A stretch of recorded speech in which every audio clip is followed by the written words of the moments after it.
Okay, so it is OCD Awareness Week, and I have decided that I'm going to do a sort of OCD diary every day this week, sharing my experience with obsessive compulsive disorder. And I should say that I don't have OCD every day anymore. In fact, there are periods of weeks and sometimes months where I have minimal, sometimes really zero OCD, though it can manifest at a very subtle level. But in terms of overt obsessive compulsive behavior, I can go long periods of time without having that really appear. But I can also be triggered and really go down the rabbit hole where I can be quite dysfunctional. And frankly, people, many people have said to me, oh, COVID, it must be so tough for OCD, but it hasn't been for my form of OCD. I don't have any contamination fears. In fact, COVID was the period of lockdown was in many ways almost complete freedom from OCD for me because my form of OCD is about decision making. So specifically, I will feel a lot of anxiety when I'm contemplating a decision. And if I go into the OCD, what that will mean for me is obsessing, often obsessively researching different options, weighing pros and cons far beyond what a normal person would do. And of course, the more I do that, the more anxious I get and the more imperative it is that I make the right decision because I've invested so much effort. But also, the more impossible it is that I will feel like I've made the right decision because, precisely because I've invested so much effort, I am acutely aware of the pros and the cons of both choices. So whatever I do choose, I'm going to be very aware of what I'm leaving on the table in the ways in which the other option would be better. So when there was basically total lockdown, there were very few decisions for me to make. Now, that's not true. Of course, we all make innumerable decisions every day. But when the OCD started, it would glom onto any decision: what to wear, what to eat, literally sometimes what to do moment by moment. And that form, that sort of daily decision making OCD, I have pretty much completely eliminated. Not pretty much, I don't have that anymore. Partially, I believe, because I had a lot of opportunity to practice it because it did come up every day.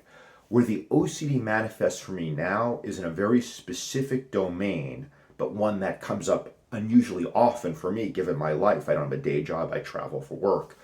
The domain is decisions about housing and travel. And for the last couple of weeks, I've been really in the OCD about one of these decisions. I got very triggered. And so I'll tell you a little bit about that. Basically, 2 weeks ago, I'm getting interruptions. Let me put this on airplane mode. By the way, I'll say that this video in and of itself is sort of an OCD exposure for me because I'm just going to do it. No matter how imperfect it is, I am going to post it. So, 2 weeks ago, I texted a friend who happens to have a house perched on the edge of a dune overlooking the open Atlantic Ocean in Cape Cod to see if the house was empty. Because when it is, this is a very generous friend. He'll just let me stay there for free. And he responded that it was empty, is empty for the next couple of weeks. And this set off, really intense OCD. Basically, for most of the last 2 weeks, and I'm not proud to share this, but I'm also not ashamed to share this because part of recovery for me is realizing that there is an element of powerlessness over this, as there is, I believe, over every addiction, because that is how I view OCD fundamentally as an addiction, which I would define, broadly speaking, as a strategy to avoid pain that works sometimes in the very, very short term, but ultimately just creates more pain, which in turn drives more of the addictive behavior. So an alcoholic drinks, they feel a little bit better. The alcohol wears off, they feel even worse. What are they going to do? Well, they're going to drink more. It made them feel better before. And with OCD, it's particularly challenging because an alcoholic can say, hey, I'm just not going to go into a bar. I'm not going to go to a liquor store. Now, I don't want to minimize the challenges of substance use disorders. I know that can be incredibly difficult, but you can make the decision, I am never going to touch alcohol again. No matter how hard that is theoretically possible. But I can't make the decision, I'm never going to make a decision again. Someone with contamination fear can't make the decision, I'm never going to wash my hands again. You can view OCD as sort of an addiction of moderation. You still have to engage in the triggering behavior, but you have to moderate it. You can't do total abstinence for most forms of OCD. So, what's my point? Addictions. Yeah. Once you get trapped to a certain degree with an addiction, it's very, very hard to get complete freedom, always.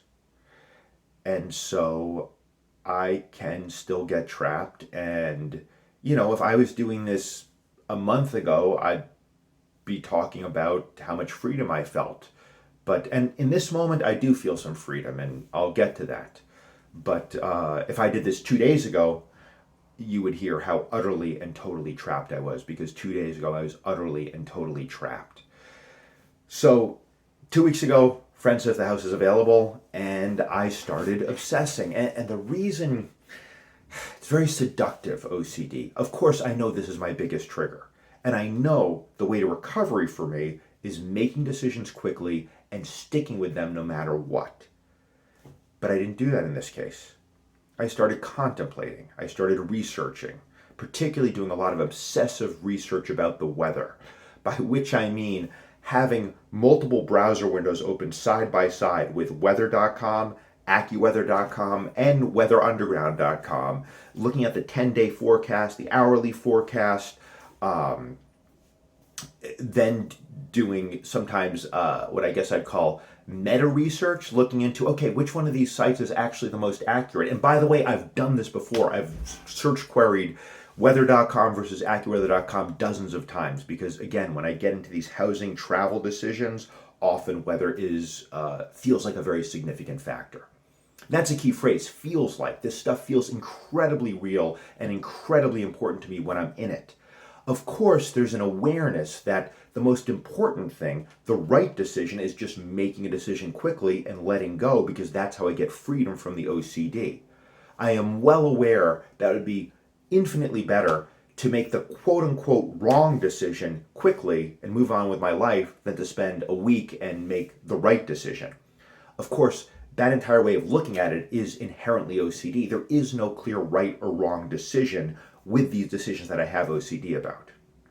I should say, I don't have, when there's a significant decision, but it's clear to me, it aligns in a certain way with my values or career goals or being there for people I love, which I guess those are all forms of values. When there's something that I value on the line, I won't have OCD about that.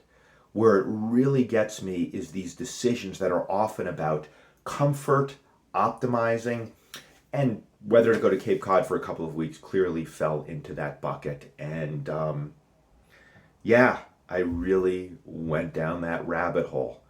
And so when my friend told me the house was available, it was a couple of days of really, really obsessing. Within an hour or two, I know I'm in the OCD. I know I can feel it in my body. One of the great gifts, maybe the greatest gift psychedelics have given me, and I'll do another video about this. Of course, there's insight, and there's seeing the cost of addiction. And then, of course, there can be this profound connection to the universe that can be uniquely healing. But I'd say the biggest, or at least the most concrete benefit, is connecting me to my body, by which I mean just having a basic awareness of what's going on in my body, because my tendency is to be entirely in my head. And in fact, I believe I developed OCD. I developed it after a particularly profound heartbreak 18 years ago. And the narrative I go with is I was unwilling or unable to feel the loss of that relationship. So I just went entirely into my head and tried to figure out everything with this sort of unquestioned assumption that if I can figure out everything up here, then the feelings in my body, the heartbreak and loss, will change. This was not a conscious thought then, but I do believe that's how it really kicked off for me. Though I should also say there were other forms of OCD from a very early age, particularly body dysmorphic disorder, which dominated me from age 11 to 18. So there was a history and I think a propensity to go into obsessive thinking, perfectionism, rigidity, all the characteristics that can sort of combine Voltron style to form this OCD monster. So I know when I'm going into OCD, not just because, hey man, normal people don't have 3 weather browsers open and checking them 40 or 50 times over the course of 2 hours, also because there's a certain visceral signature in my body, a feeling in my body that is uniquely OCD, that I would describe as anxiety is basically it, but there's also this sort of additional, like this tightness, this, it's like this just kind of spiraling in on itself, this hardness. It's, yeah, I can tell. I can tell when I'm doing OCD. And I knew I was doing OCD. And I know the way out as soon as I realize, let go of the reins, man. Just make a decision, let it go. Any decision is the right decision if you make it quickly. But I wasn't willing to do that. It's very, see, and the longer it goes on for me, the harder it is to do that, because the longer I'm in OCD, the more anxious I get. And the more anxious I get, the more I have an incentive to try to get it right, in the hope, even though I know it doesn't really work this way, that I'll feel good. Basically, the payoff of OCD, this feeling of relief of getting it right, the value of that payoff increases with the more pain you're in. And the more I do OCD, the more pain I'm in. Therefore, the more it'll feel good if I do finally get it right. But I can't get it right, and I should know this, and I do know this. The number of times I have gone down an OCD rabbit hole and at the end been like, okay, I got it right. I feel good about my decision.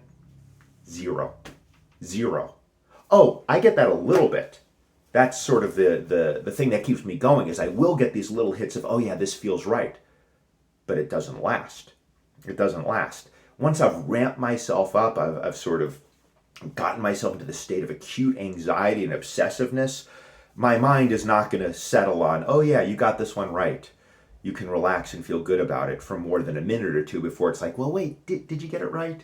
Did you consider all these variables? Well, yeah, you did consider those variables, but did you weight them properly? Well, yeah, maybe you weighted them properly, but I mean, it's endless. So, a couple of days, which is what happened 2 weeks ago, of really increasing obsessiveness. So at first it's kind of fun contemplating, oh, I could go to the Cape this day. The weather looks really nice. I could go that day. Of course, I'm balancing it out against things I want to do in New York, which is where I'm currently living. And other factors. I love the ocean. I mean, nothing moves me like the ocean, but I also love being around friends and family and humans, even people who aren't friends and family. I like seeing people. So yeah, it'll be beautiful at the Cape, but I'll inevitably experience some loneliness. And after a lockdown, do I want that? And I'm not going to go into all of the factors and variables, because really they're all meaningless. It's just shit my mind comes up with to try to find something that is going to give me this right feeling. And I believe that's a commonality of all forms of OCD. We're always looking for the right feeling, and we don't get it. Or we do get it very momentarily and then it fades. So I know, I'm going into it and it just gets worse and worse and worse. And I'm getting more and more anxious. And finally, after 2 days, I make a decision. But it was a sort of partial decision. My decision was, okay, I'm not going to go to the Cape for the next few days. Maybe I'll go next Monday, because I wanted to do shows in New York during the weekend, and I wanted to go. There's a magical outdoor daytime dance party in New York called Mr. Sunday that was my favorite thing in New York on many measures. So I made the decision. It felt very, very, very wrong for a half day, because again, I'd worked myself up into this state. It's not going to feel good. But I was beaten down enough that I didn't give in to the compulsion, my compulsion, which is to reverse your decision. And then after a half day of just sitting with the awful feelings, I started feeling, free, and feeling like, okay, this was OCD. You got trapped. It's okay. It happens. Move on with your life. And the next day I felt really free, really clear. Like, yeah, man, that was just OCD. There's no meaning. It's not even like you made the right decision or the wrong decision. You just made a decision. The day after that, though, the decision started coming back, because I hadn't decided I'm not going to the Cape full stop. I decided I'm not going to go before the weekend. And as the weekend wore on, the anxiety started kicking in, and the same fucking thing happened. Monday morning, not today, a week ago, there I am, weather.com, AccuWeather.com, weatherunderground.com, trying to figure out the percentages of probability of precipitation. Of course, that's just one factor. Then the other factor is, all these other factors. Well, yeah, I have a friend in town. I really want to see her, but I could see her another time. She's going to be back, and yeah, got trapped again. And finally, I decided a week ago, I was like, okay, I'm not going this week, but the house is still open, and I had a few days of relief, and then it came back in hard. And in fact, harder, I would say. Which, as I'm saying it, I'm like, yeah, of course it came back harder because I've given this enemy quarter. I've given it, it's the old, you give it an inch, it takes a mile. And I'd given it a lot more than an inch by repeatedly indulging it to that degree. I don't want to get too into sort of my theories about OCD, but at times, it can be helpful to view the OCD as a great foe. Though generally, I feel like it's more helpful to view it as a horribly misguided friend who really wants the best for me. But either way, I guess it doesn't really matter for the point I'm trying to make now, which is, I have a saying that I use with myself. The more you OCD, the more you OCD. The more you indulge and engage in OCD, the easier it is to continue indulging and engaging in OCD. Again, like any addiction, you're wearing those neural pathways in more deeply. So yeah, I got really, really bad the last few days. And yeah, I value being very transparent about everything in my life. For whatever reason, part of it is I think it helps dispel shame. My shame around this is not entirely gone, but largely gone because I've talked about it publicly so much, and I like to think that it can help other people as well. So let me tell you what it means when it gets really bad. It means waking up in just panic, going immediately into distraction and avoidance mode, on my phone. In healthier times, I'm meditating and praying first thing in the morning, but no, this is just, I just want to escape this feeling and knowing that I got to make the decision, but I can't make the decision. I have all the evidence, and yet I still want to gather more evidence. I still want to open those browsers. I still want to Google weather patterns, tides. There's going to be a full moon. It's nice to be on the beach when there's a full moon. And usually after a few hours, it just gets so intense that I start sobbing.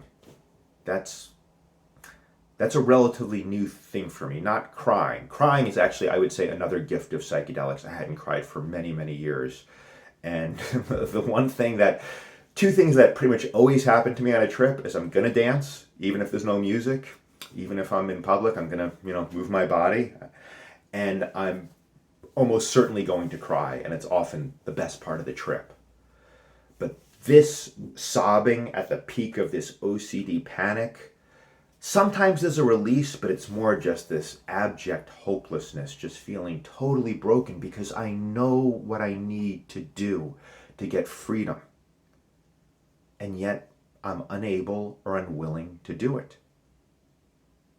And I know there's a lot of people who care about me and love me and would do anything to help me, but they can't help me. Because I have to make the decision that I'm well aware of in the moment doesn't really matter. Is it worth 2 weeks of suffering to decide whether to go to the Cape for 4 or 5 days? Of course not.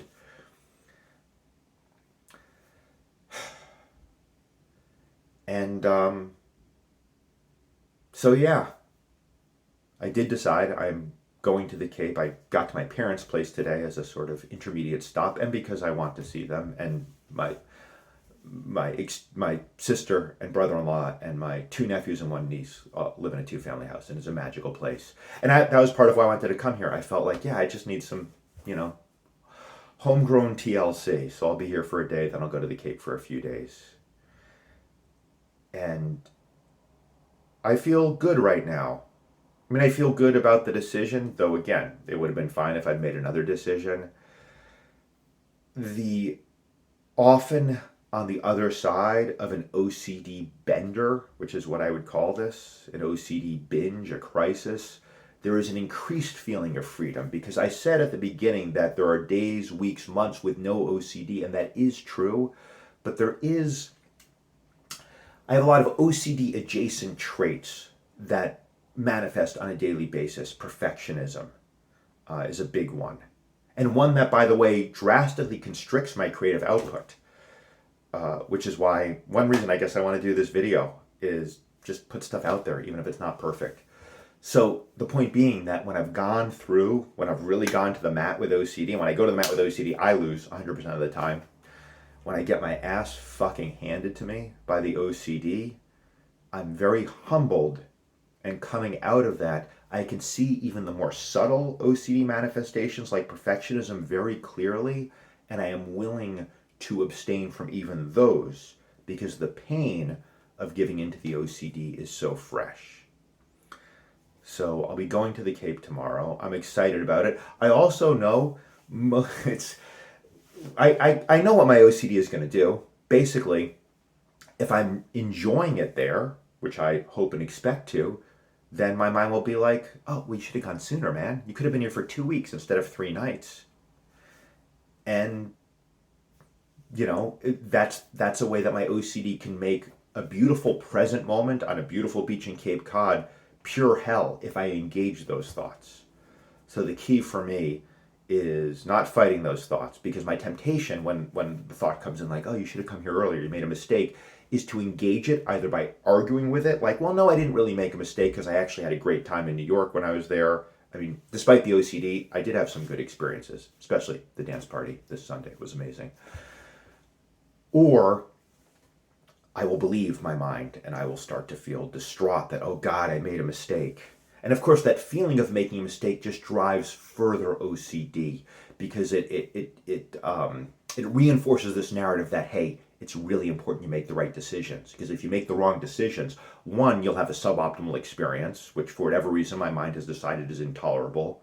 But two, you'll have to deal with beating yourself up about it. So my work, when my mind tells me that I made a mistake by not going to the Cape earlier, or maybe it'll go the other way. Maybe it'll be like, this isn't that great. You shouldn't have come at all. You should have stayed in New York. But when my mind does that, my work is to not engage with those thoughts and instead feel the feelings, the real feelings of loss that those thoughts, even if they're just crazy OCD thoughts, the emotions they provoke in my body of loss and anxiety are real. And the temptation is to engage with the thoughts to try to change the feelings. But the practice is to feel the feelings fully. Because if I feel the feelings fully, nice alliteration there, Adam.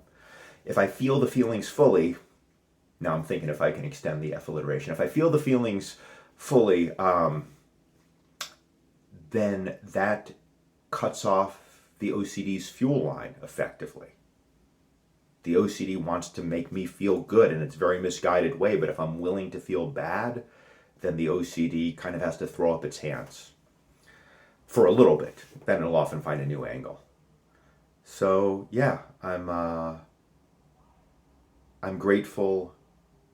I am grateful, and I'm grateful that I have these opportunities, that I have friends who are like, yeah, stay at my house, even if it provokes horrible OCD.